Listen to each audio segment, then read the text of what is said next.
Dear friends, this video brings how to build and create library orientation program for new students or fresh candidates, those who are coming to college as freshmen.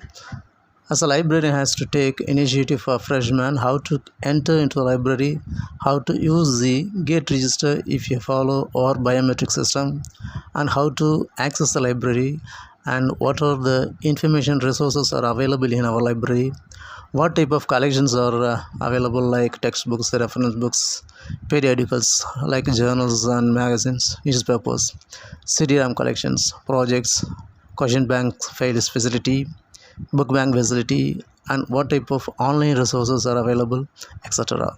And moreover, membership details, circulation awareness, nature of digital library, library automation, do's and don'ts, etc.